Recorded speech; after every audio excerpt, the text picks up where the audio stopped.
Dear students and viewers, সকলকে আমার অনেক অনেক ভালোবাসা দিয়ে শুরু করতে চলেছি আজকের ক্লাস বৃত্ত সম্পর্কিত উপপাদ্য দশম শ্রেণীর। তো বৃত্ত সম্পর্কিত উপপাদ্য করতে গিয়ে প্রথমে আমি বৃত্তর ধারণা এটা একটা ভিডিও করেছি। বৃত্ত সম্পর্কে আমরা পুরোপুরি ধারণা নিয়েছি যে বৃত্ত কাকে বলে, বৃত্তের পরিধি, বৃত্তের বিভিন্ন পার্টগুলোকে কি বলা হয়, সেই পুরোটা একটা ভিডিও রয়েছে, সেটা অবশ্যই দেখে নেবে। তার সঙ্গেও তবু কিছু কথা বলছি যে তাহলে একটা বৃত্তের মধ্যে আমরা কি কি দেখতে পাচ্ছি। তাহলে একটা বিন্দু যখন একটা নির্দিষ্ট বিন্দুকে কেন্দ্র করে একটা একটা নির্দিষ্ট বিন্দু, এটা কিন্তু ফিক্সড বিন্দু। এই বৃত্তের মধ্যে একটাই ফিক্সড বিন্দু, তাছাড়া অসংখ্য বিন্দু রয়েছে। একটা বিন্দুকে ফিক্সড রেখে সম দূরত্বে একটা চলমান বিন্দুর যে গতিপথ, সেটাকে বলা হচ্ছে বৃত্ত। এবং এই পথটাই আমাদের আরেকটা নাম রয়েছে পরিধি। ঠিক আছে। আর এই যে বৃত্তের কেন্দ্র, এই যে যেটা ফিক্সড বিন্দুটা রয়েছে, স্থির বিন্দুটা রয়েছে, সেই স্থির বিন্দুটার নাম কি? কেন্দ্র। কেন্দ্র থেকে পরিধি পর্যন্ত দূরত্বগুলো কি হচ্ছে? সমান হচ্ছে। এগুলোকে আমরা বলছি ব্যাসার্ধ, প্রত্যেকটা ব্যাসার্ধ। এবং এটা যখন পরিধির এক প্রান্ত থেকে অপর প্রান্ত পর্যন্ত বিস্তৃত হবে এবং কেন্দ্র দিয়ে যাবে, পরিধির এক প্রান্ত থেকে অপর প্রান্ত পর্যন্ত বিস্তৃত হবে এবং কেন্দ্র দিয়ে যাবে, তখন সেটাকে বলা হচ্ছে ব্যাস। সেটা আমরা জানি, তাই না? এটা হচ্ছে ব্যাস। কিন্তু অসংখ্য এরকম আমরা কিন্তু ড্র করতে পারি, এগুলোকে জ্যা বলা হয়। সবাই জ্যা। কিন্তু এই জ্যায়ের মধ্যে যেটা কেন্দ্র দিয়ে যাবে সেটাকেই আমরা কি বলছি? ব্যাস বলছি। আর ব্যাসের এটার অর্ধেক, কেন্দ্র থেকে পরিধি পর্যন্ত বিস্তৃত যে রেখাংশ, এটা কিন্তু সরল রেখা নয়, দিস ইজ সরল রেখাংশ। হ্যাঁ, তো রেখাংশ কেন? একটা রেখা কিরকম হয়? এই যে এটা রেখা, অর্থাৎ দুদিকে বাড়তে থাকে। কতদূর পর্যন্ত বৃদ্ধি প্রাপ্ত হবে সেটা আমরা বলতে পারবো না, কিন্তু এই সরল রেখার একটা অংশ যদি আমি কেটে নিই এখান থেকে এই অবধি, এইটাকেই বলা হচ্ছে রেখাংশ, অর্থাৎ এবিটা হচ্ছে রেখাংশ। তো এখান থেকে তাহলে আমরা কি কি ধারণা পাচ্ছি? যে জ্যা প্রচুর, অসংখ্য জ্যা রয়েছে। কি রয়েছে? অসংখ্য জ্যা রয়েছে। জ্যাদের মধ্যে যে জ্যাটা হচ্ছে কেন্দ্র দিয়ে যাচ্ছে সেটাই হচ্ছে ব্যাস। দেখো তো দেখিনি, এই ব্যাসটাই হচ্ছে, দেখো এটা ছোট বড় বড় হতে হতে এটা বড়, আবার কিন্তু এটা যখন আসবে এটা কিন্তু ছোট হয়ে যাবে, তাই না? তাহলে সবচেয়ে যে বড় জ্যা সেটাই কিন্তু বৃহত্তম জ্যা, সেটাই ব্যাস। ব্যাসটা হলো সবচেয়ে বৃহত্তম জ্যা। তাহলে এই জায়গাটা পেয়ে গেলাম। আরো আমরা পাচ্ছি এই যে এই অংশটাকে আমরা, এই যে কার্ভ অংশটাকে বলছি চাপ। এই একটা চাপ যদি এপিবি, এটাকে যদি আমি এপিবি একটা চাপ বলি, এই অংশটাকে যদি চাপ বলি, তাহলে এটাও একটা চাপ। অর্থাৎ একটা চাপ যদি করা হয়, চাপ মানে এটা কার্ভ অংশ সহকারে নেবে, এটাকে ডিনোট করা হয় এপিবি আকারে, এইভাবে।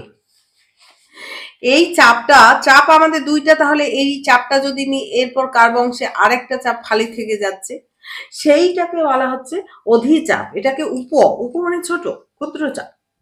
যেটা ক্ষুদ্র চাপ সেটাকে বলা হচ্ছে উপচাপ।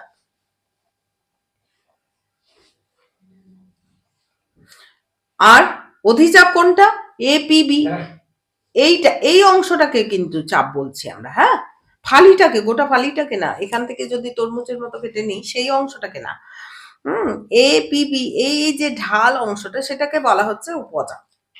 সেরকম এইদিকে যদি আমি কিউ নাম দিই, তাহলে এ কিউবি এটাকে অধিচাপ বলে।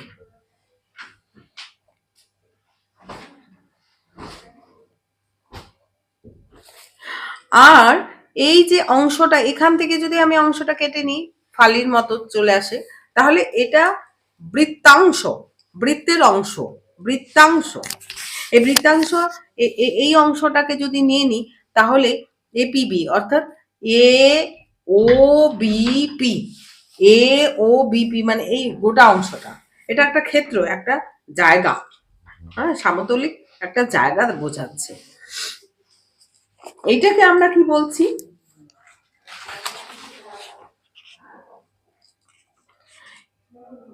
উপবৃত্তাংশ। ঠিক আছে, এটাকে আমরা উপবৃত্তাংশ বা উপবৃত্তাংশ বলা হয়। বৃত্তকলা, এ ও বি পি, তাহলে হচ্ছে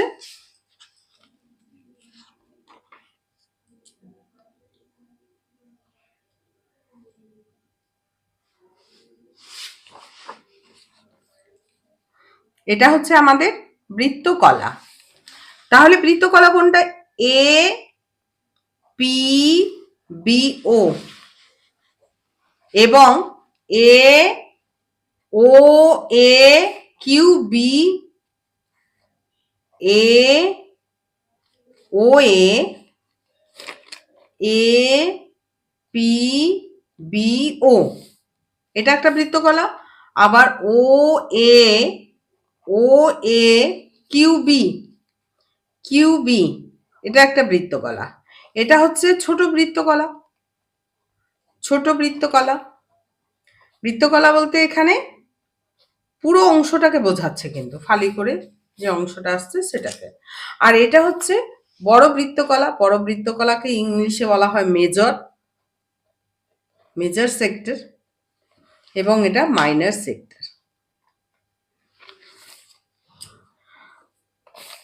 আরেকটা, তাহলে এখানে দুটো ব্যাসার্ধ, দুটো ব্যাসার্ধ এবং চাপ দ্বারা, এটা এপিবি, এপিবিটা চাপ, এবং ও এ আর ওবি ব্যাসার্ধ, দুটো ব্যাসার্ধ এবং চাপ দ্বারা গঠিত যে অংশটা, যে ক্ষেত্রটা রয়েছে, সেটাকে আমরা বৃত্তকলা বলছি।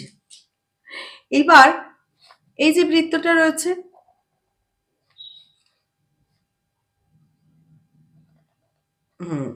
এই অংশটা যদি নিই, তাহলে একটা জ্যা, এটা কি একটা জ্যা এবং চাপ দ্বারা যে গঠিত অংশটা, এটাকে বৃত্তাংশ বলা হয়, এটাকে বৃত্তাংশ বলা হয়। এটাকে হচ্ছে উপবৃত্তাংশ, আর এটা গোটাটা যেটা পুরো ফাঁকা সাদা অংশটা দেখা যাচ্ছে, সেটাকে বলা হচ্ছে অধিবৃত্তাংশ। যাই হোক, এটা একটা ক্ষেত্র বোঝাচ্ছে। কারণ হচ্ছে আমাদের এই যে ইয়েগুলো রয়েছে। আর আরেকটা, আর কি জানতে হবে, আগে যদিও আমি আগের ভিডিওতে আমি গোটা বিষয়গুলো বলেছি, তবুও বলছি আবার, যে একটা বিন্দুকে কেন্দ্র করে, একটা বিন্দুকে কেন্দ্র করে আমরা কতগুলো বৃত্ত আঁকতে পারবো? অসংখ্য বৃত্ত আঁকতে পারবো একটা বিন্দুকে কেন্দ্র করে। কারণ এই ছোট একটা বৃত্ত, রেডিয়াসটা শুধুমাত্র কি করছি? বাড়িয়ে দিচ্ছি। 2 সেন্টিমিটারের জায়গায় 3 সেন্টিমিটার, 4 সেন্টিমিটার, এই ব্যাসার্ধটা আমরা 4 সেন্টিমিটার, 5 সেন্টিমিটার এইরকম করছি। অর্থাৎ একটা বিন্দুকে কেন্দ্র করে আমরা অসংখ্য বৃত্ত আঁকতে পারবো। যখন একটা একই সেন্টার হবে, অনেকগুলো বৃত্ত হবে, সেটাকে বলা হচ্ছে এককেন্দ্রিক বৃত্ত। এককেন্দ্রিক বৃত্ত, এদেরকে কি বলা হচ্ছে? এককেন্দ্রিক বৃত্ত।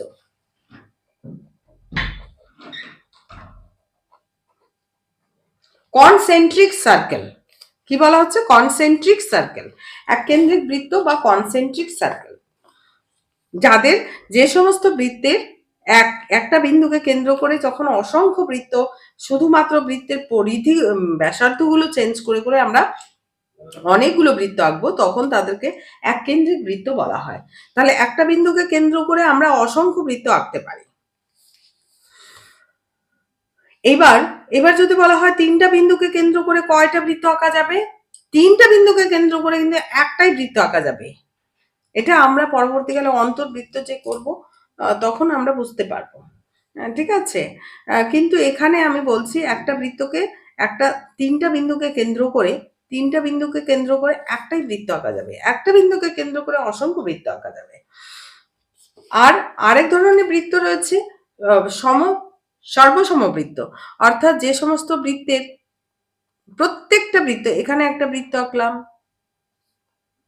এখানে একটা বৃত্ত আঁকলাম, প্রত্যেকটা বৃত্ত যখন হচ্ছে কি ব্যাসার্ধ সমান, ব্যাসার্ধ সমান কেন্দ্র আলাদা, ছবিটা আরেকটু পারফেক্ট হয়নি, ব্যাসার্ধ ব্যাসার্ধ সমান কেন্দ্র আলাদা, তখন তাদেরকে বলা হয় সর্বসমবৃত্ত, অর্থাৎ ব্যাসার্ধগুলো যখন সকলের সমান হবে তখন তারা সর্বসমবৃত্ত বলা হয়। তো যাই হোক, আমরা অনুশীলনে চলে আসি এখন। 2 এর অঙ্কগুলো। আর আমার পড়ানো এবং বোঝানো যদি খুব ভালো লেগে থাকে তাহলে অবশ্যই চ্যানেলটি সাবস্ক্রাইব করে দেবে, বেল আইকনটি প্রেস করে দেবে, পরবর্তীকালে যখনই আমি ভিডিও দেব সেই ভিডিওগুলো পেয়ে যাবে। আর ডেসক্রিপশন লিঙ্ক থেকে অবশ্যই আগের ভিডিওগুলো পেয়ে যাবে। তো আর ভালো লাগলে বন্ধু বান্ধবদেরকেও শেয়ার করে দেবে, কারণ ওরাও যেন একসঙ্গে তোমরা সকলে পড়ার সুযোগ পেয়ে থাকো। আর পরবর্তীকালে ভিডিওগুলো পাওয়ার জন্য অবশ্যই বেল আইকনটি প্রেস করে দেবে।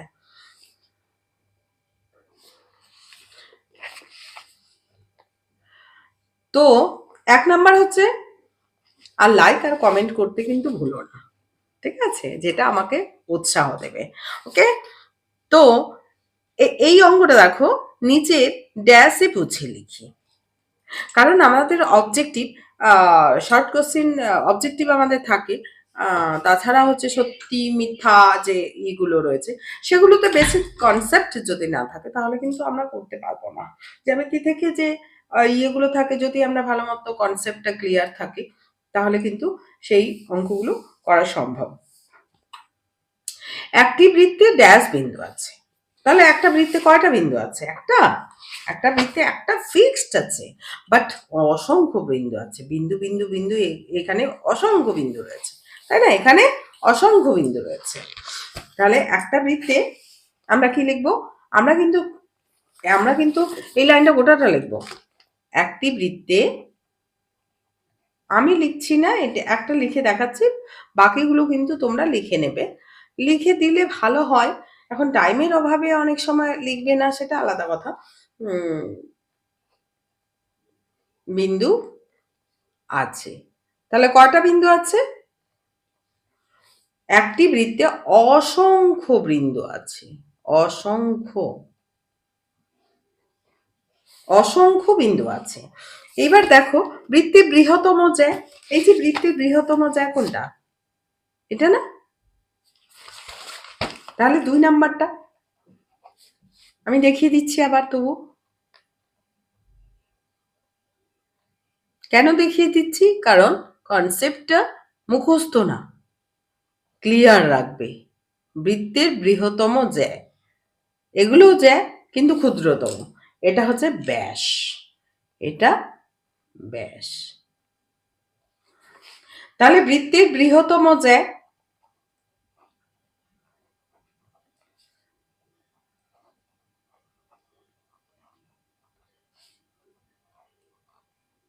বৃত্তের বৃহত্তম জ্যা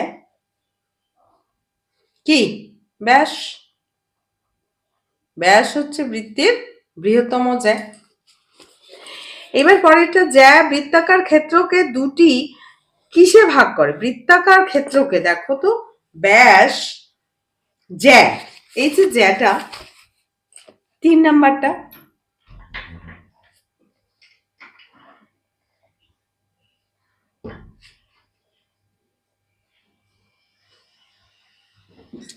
জ্যাটা কি করছে? এটা তো জ্যা, বৃত্তাকার ক্ষেত্রকে দুটি কিসে ভাগ করে? বৃত্তাংশে, উপবৃত্তাংশ এবং অধিবৃত্তাংশ, তাই না?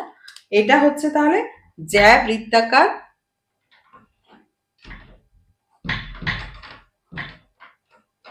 বৃত্তাকার ক্ষেত্রকে দুটি কিসে ভাগ করে? বৃত্তাংশে, একটা উপবৃত্তাংশ আর একটা অধিবৃত্তাংশ। এটাকে উপবৃত্তাংশ বলা হয় আর এটাকে অধিবৃত্তাংশ বলা হয়, বৃত্তাংশে বিভক্ত করে।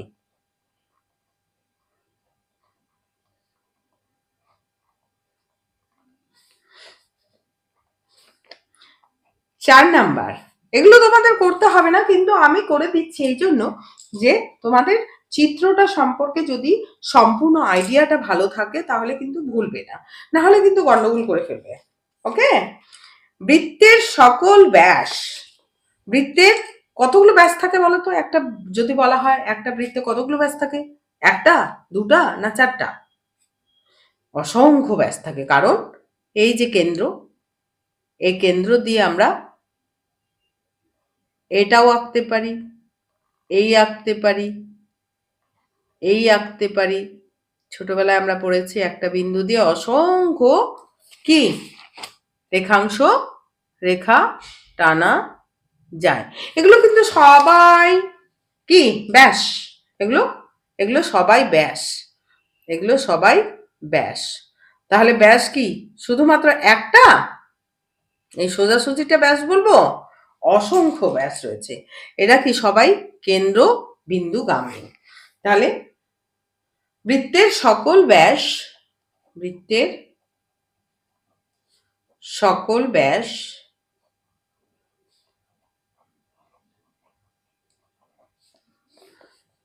ড্যাশ বিন্দুগামী। কি বিন্দুগামী?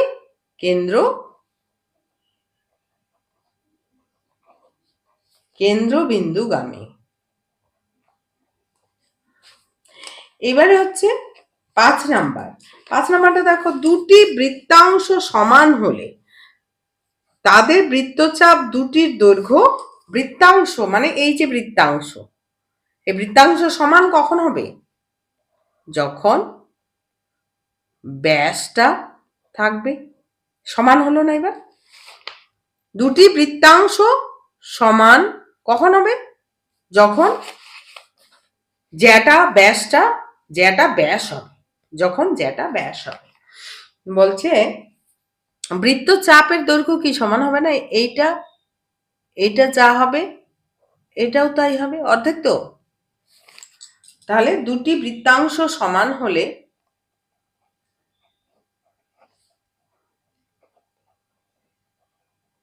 বৃত্তাংশ সমান হলে সমান হলে সমান হলে তাদের বৃত্তচাপ দুটির দৈর্ঘ্য, তাদের বৃত্তচাপ দুটির দৈর্ঘ্য কত হবে? দৈর্ঘ্য কি হবে? এই যে বৃত্তচাপ, এই যে বৃত্তচাপ, দৈর্ঘ্য কি হবে? সমান হবে, সমান হবে। ওকে, এবারে হচ্ছে পরের নাম্বারটা দেখো, একটি বৃত্তাকার ক্ষেত্রে বৃত্তকলা হলো। বৃত্তকলা কোন জিনিসটা? এখানে দেখিয়েছিলাম তো। বৃত্তকলা হচ্ছে এই অংশটাই, যে এটা একটা বৃত্তকলা, এ পি বি ও, আবার এ ও এ কিউ বি ও, মানে এই অংশটা। তাহলে বৃত্তকলা হচ্ছে একটি বৃত্তাকার ক্ষেত্রের বৃত্তকলা হলো, একটি বৃত্তাকার ক্ষেত্রের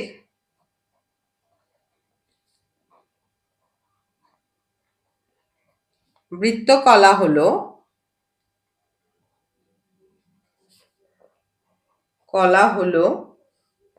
বৃত্তচাপ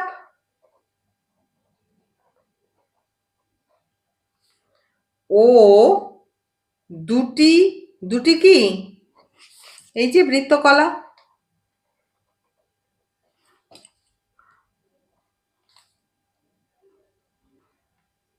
তাই না? যাই হোক, কাটা কম্বাস হলে ভালো হতো। যাই হোক, এই যে একটা বৃত্তাকার ক্ষেত্রে বৃত্তকলা, এটা কি এ পি বি, দুটা দুটা কি ব্যাসার্ধ না? বৃত্তচাপ, এই এপিবি বৃত্তচাপ, এপিবি বৃত্তচাপ। বৃত্তকলা হলো বৃত্তচাপ এবং দুটি ড্যাশ, ড্যাশের দ্বারা, এর দ্বারা সীমাবদ্ধ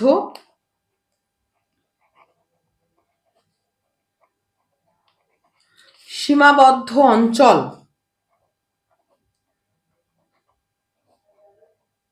মানে এই যে এই অংশটা,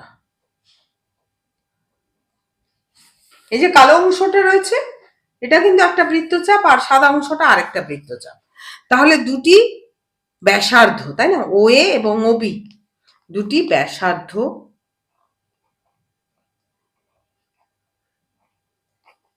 ব্যাসার্ধর দ্বারা সীমাবদ্ধ অঞ্চল। এবার পরের নাম্বারটা, বৃত্তের বাইরে কোনো বিন্দু এবং কেন্দ্রের সংযোজক রেখাংশের দৈর্ঘ্য ব্যাসার্ধের দৈর্ঘ্য অপেক্ষা, বৃত্তের বাইরে অর্থাৎ একটা বৃত্ত বাইরে একটা বিন্দু রয়েছে, এটা বৃত্তের বাইরে, বাইরের কোনো বিন্দু, তাহলে বৃত্তের বাইরের কোনো বিন্দু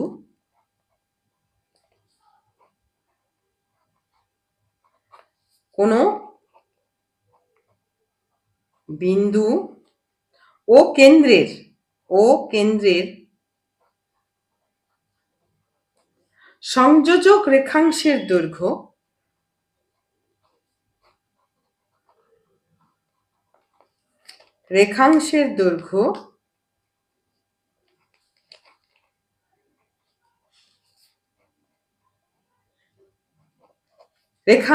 দৈর্ঘ্য ব্যাসার্ধের দৈর্ঘ্য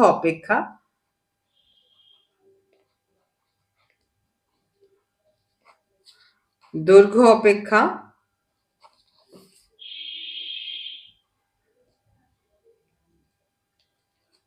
কি, এটা ব্যাসার্ধ তো, এটা তাই না, সংযোজক রেখাংশ কি হবে এটা, তাহলে ওপি হচ্ছে বৃত্তের বাইরের কোনো বিন্দু পি এবং কেন্দ্রের সংযোজক রেখাংশের দৈর্ঘ্যটা কি হবে, ব্যাসার্ধের দৈর্ঘ্য অপেক্ষা বেশি হবে না। ও এটা যদি আর লিখি, এখানে আর, এটা কিউ ধরলাম, তাহলে ও আর ও কিউ কি সমান না, ব্যাসার্ধ। তাহলে এটা ওপি মানে কি, এটা অনেক বড় হয়ে গেল।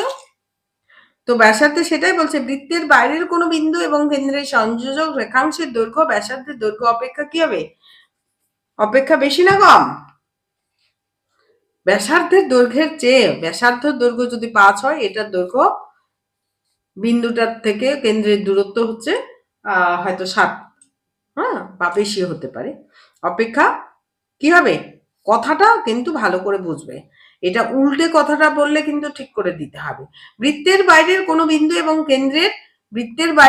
বিন্দু এবং কেন্দ্রের সংযোজক রেখাংশের দৈর্ঘ্য ব্যাসার্ধের দৈর্ঘ্য অপেক্ষা বেশি, তাহলে এখানে আমাদের বেশি পড়বে। শুধু মুখস্থ রাখলে হবে না যে এটা বেশি এটা সমান এইভাবে, তাহলে কিন্তু হবে না, বুঝতে হবে বিষয়টা কি বলছে, কারণ মুখস্থ রাখলে তখন উল্টাপাল্টা করে দিলে তখন উল্টাপাল্টা হয়ে যাবে সব। ঠিক আছে, বোঝার জন্য আমি ছবিটা এঁকে এঁকে, প্রত্যেকটার ছবি এঁকে এঁকে বোঝালাম। আশা করছি সকলে খুব ভালো মতো বুঝেছো, এবং এভাবেই যদি করো তাহলে দেখবে একদম পুরো কনসেপ্ট ক্লিয়ার হয়ে যাবে, এবং এখান থেকে যত রকম কোশ্চেন থাকবে সব করতে পারবে। এবার দেখো 4এরটা, সত্য না মিথ্যে। বৃত্ত একটি সামতলিক চিত্র।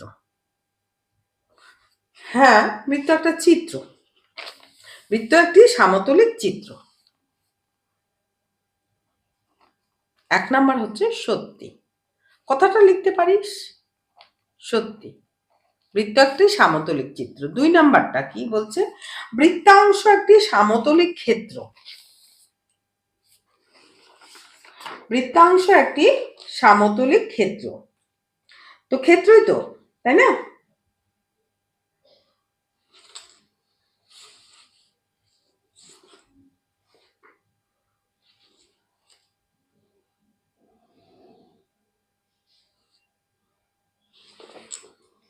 বৃত্তাংশ একটি সামতলিক ক্ষেত্র। তাহলে সামতলিক ক্ষেত্র, ক্ষেত্র মানে অংশ বোঝাচ্ছে তো, বৃত্তাংশ না, সরি, এটা না, বৃত্তাংশ, তাই না, এই যেটা একটা সামতলিক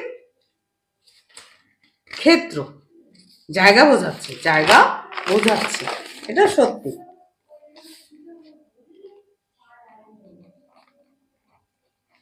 এবার 3 নাম্বারটা দেখো, বৃত্তকলা একটি সমতলিক ক্ষেত্র।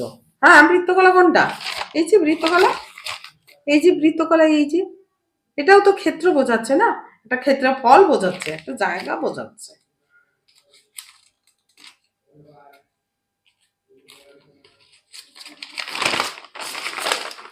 এটাও তাহলে সত্য বা সত্যি, সত্য বা সত্যি, যাই হোক। 4 নাম্বারটা কি বলছে? জ্যা একটি সরল রেখাংশ। এই যে জ্যা,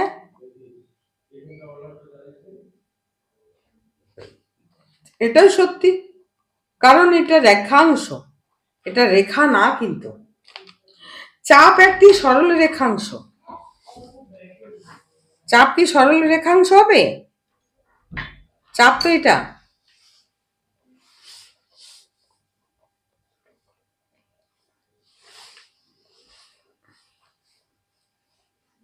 অর্থাৎ এই কার্ভ অংশটাকে বলা হচ্ছে চাপ। তাহলে এটা মিথ্যা। এটা কি হলো? এটা বক্ররেখা, তাই না? এইবার পরেরটা বলছে একটা বৃত্তে সসীম সংখ্যক একই দৈর্ঘ্যের জ্যা আছে। এবার বলছে সসীম সংখ্যক মানে একটা ফিক্সড, গোনা যায়। আমরা তো জানি এই যে বৃত্তটা, এই বৃত্তে এই ব্যাসেই যদি বলি, ব্যাস কি শুধু একটা? একটা বিন্দু দিয়ে অসংখ্য ব্যাস, একটা বিন্দু দিয়ে অসংখ্য রেখাংশ ড্র করা যায়। তাহলে একটা, সেটাই বলছে সসীম, এগুলো একই দৈর্ঘ্যের, একই বৃত্তের ব্যাস কি হয়? সমান হয়। এগুলো 2r, 2r, সবগুলো 2r হচ্ছে। তাহলে এটা কি সসীম সংখ্যক? গোনা যাবে 4টা, 5টা, 10টা, 12টা, এরকম কি? অসংখ্য, একটা বিন্দু দিয়ে অসংখ্য রেখাংশ সরলরেখা ড্র করা যায়। তো সেখানে একটা বিন্দু অর্থাৎ কেন্দ্রকে ফিক্সড রেখে অসংখ্য ব্যাস আমরা একই দৈর্ঘ্যের ব্যাস আঁকতে পারি। তাহলে এটা মিথ্যা। এটা কি আছে? সসীম সংখ্যক একই দৈর্ঘ্যের যে আছে তা নয়, অসীম সংখ্যক আছে। সসীম কেন নেই? সসীম না, সসীম মানে নির্দিষ্ট, কিন্তু আমরা অসংখ্য আঁকতে পারবো। এবার পরের অঙ্কটা, পরেরটা কি আছে? একটা নির্দিষ্ট বিন্দুকে কেন্দ্র করে একটি বৃত্ত আঁকা সম্ভব। একটা নির্দিষ্ট বিন্দুকে কেন্দ্র করে শুধুমাত্র কি একটা বৃত্ত আঁকতে পারবে? এটা 2 সেন্টিমিটার বিশিষ্ট? কেন? এটার যদি আমরা এটাকে কেন্দ্র করে আমরা আরো বৃত্ত আঁকতে পারবো, গোল গোল করে আরো বৃত্ত আঁকতে পারবো, অসংখ্য বৃত্ত আঁকতে পারবো, অসংখ্য বৃত্ত। একটা নির্দিষ্ট বিন্দুকে কেন্দ্র করে একটি বৃত্ত আঁকা সম্ভব, এটা মিথ্যা। অনেকগুলো আঁকতে পারবো। এইবার হচ্ছে পরের নাম্বারটা, দুটি সর্বসম বৃত্তের ব্যাসার্ধের দৈর্ঘ্য সমান। সর্বসম কাকে বলছিলাম? এই যে এখানে বলেছিলাম সর্বসম কাকে বলে, এই যে এই জায়গাটা বলেছিলাম যে বৃত্তের কেন্দ্রগুলো আলাদা কিন্তু ব্যাসার্ধের দৈর্ঘ্য যখন সমান, ব্যাসার্ধের দৈর্ঘ্য সমান, একই ব্যাসার্ধ বিশিষ্ট যদি আমি অনেকগুলো গোল গোল গোল গোল করে আঁকি, তাহলে তাদেরকে বলা হচ্ছে সর্বসম বৃত্ত। তাহলে সর্বসম বৃত্তের ব্যাসার্ধের দৈর্ঘ্য সমান, এটা তাহলে সত্যি না মিথ্যে? সত্যি।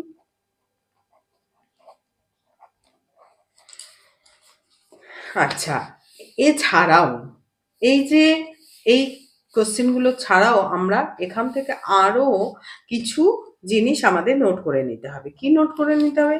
ব্যাস, ব্যাস, ব্যাসার্ধের কি,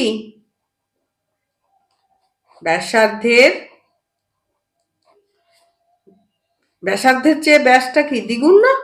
এটা 5 হলে এটা 10 দ্বিগুণ। অনেক সময় আবার উল্টে কথাটা থাকে, ব্যাসার্ধ ব্যাসার্ধ ব্যাসের কি অর্ধেক।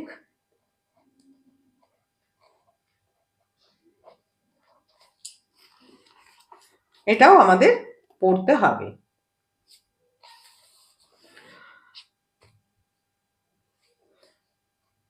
আরেকটা হচ্ছে একটি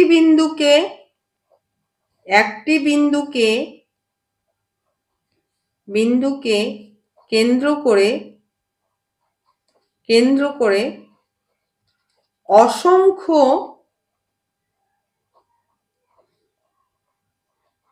বৃত্ত অঙ্কন করা যায়।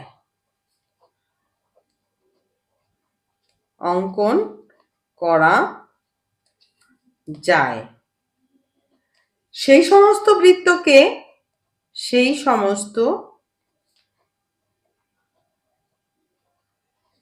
বৃত্তকে কি বলা হয়? সমকেন্দ্রিক।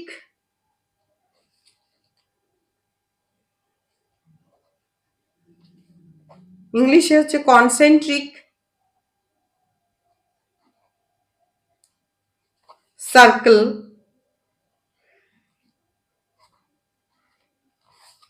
সমকেন্দ্রিক বৃত্ত বলে। তো আমাদের এই পার্টটা কিন্তু গোটাটাই হয়ে গেল। তো আশা করছি সকলেই খুব ভালো মতো বুঝে যাবে। নতুন ভিউয়ার্স যদি হয়ে থাকো, ভালো লেগে থাকে, তাহলে অবশ্যই চ্যানেলটি সাবস্ক্রাইব করে দেবে পরবর্তীকালে ভিডিওগুলো পাওয়ার জন্য। এবং বেশি বেশি করে লাইক এবং কমেন্ট করলে আমিও বেশি বেশি করে ভিডিও দেওয়ার উৎসাহ পাবো। তো থ্যাংক ইউ। আজকের ক্লাস এই পর্যন্তই। সুস্থ থেকো, ভালো থেকো এবং খুব ভালো মতো করে করতে থাকো।